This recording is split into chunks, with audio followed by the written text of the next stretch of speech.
महायुतीला एक प्रकारे इथं मदत झाली आहे इथं पुण्यामध्ये.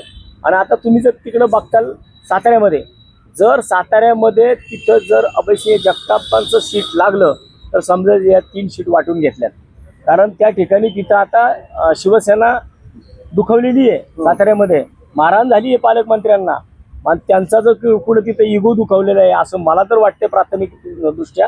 जिथं ठाण्यात मदत केली आहे तिथं साताऱ्यामध्ये शरदचंद्रजी पवार साहेबांच्या पक्षाला 100% मदत होणार आणि त्या ठिकाणी अभयसिंह जगताप यांची सीट लागू शकते. अशा प्रकारे वाटत हे तुला घेतो ते मला घे आणि मधल्यामध्ये आमच्या आघाडीचं फार वाटलं. साताऱ्याचं आणि ठाण्याचं सोडा, पण पुण्यात तुमचा वापर करून घेतला जातोय काँग्रेसचा आणि शिवसेनेचा, राष्ट्रवादीकडून, शरदचंद्र पवार पक्षाकडून. आता तसंच म्हणावं लागेल.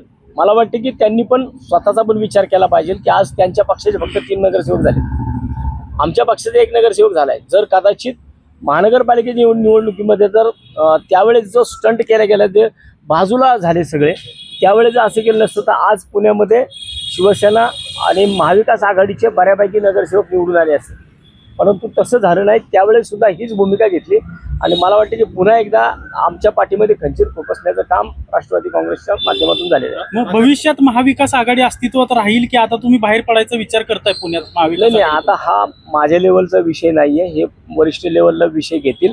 परंतु विचार करावा लागेल. मी मध्यंतरी जी आमची पक्षाची एक मान्य संजय राऊत साहेबांच्या सोबत मिटिंग झाली होती आपल्या बाळासाहेब ठाकरे कला दालनात. त्या ठिकाणी मी मिटिंगमध्ये स्पष्ट सांगितलं होतं महाविकास आघाडी नसती तर शिवसेनेची पुण्यात चांगली परिस्थिती असते. म्हणजे एक प्रकारे महाविकास आघाडी करून शिवसेनेचं नुकसान पुणे शहरामध्ये झालेलं. कालच सांगितलं मी ते मागच सांगितलंय. मी ते मागच ज्यावेळेस म्हणलं काय कुठं व्हायचं ते होऊ द्या, पण पुण्यात तरी कमीत कमी बाहेर पडा. म्हणजे पुण्यामध्ये जर आपण बाहेर पडलो तर आम्हाला चांगल्या पद्धतीने काम करता येईल. आणि मग अजून ह्याच्यापेक्षा वाईट आमचं काय होऊ शकतं?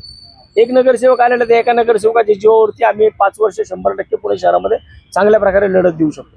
आता महाविकास आघाडीतून बाहेर पडा असं तुम्ही वरिष्ठांना सांगितलं यापूर्वीच म्हणतायत, त्याचं कारण शरद पवारांचा पक्ष आहे? दुसरं कोण आहे? मग काँग्रेस तुमच्या सोबत आहे?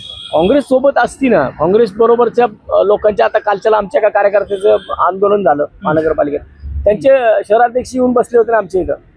राष्ट्रवादीचं कोण नाही आलं. राष्ट्रवादीचे शहराध्यक्ष जे आहेत ज्यांना आता तिकीट देऊ केलं होतं, ज्यांना आता उमेदवारी दिली होती, ते कुठे येतात? कुठे भेटले? ते कुणाला नाही भेटले ना. आता याच्यातून महत्वाचा प्रश्न असा आहे, दोन्ही राष्ट्रवादी आतून एक येतं 100% भावंतीच आहे नाही. ज्या अर्थे महायुतीत एक पक्ष आणि मवियात एक पक्ष, म्हणजे थोडक्यात महायुतीची बी टीम झाली. त्यांना दोन्ही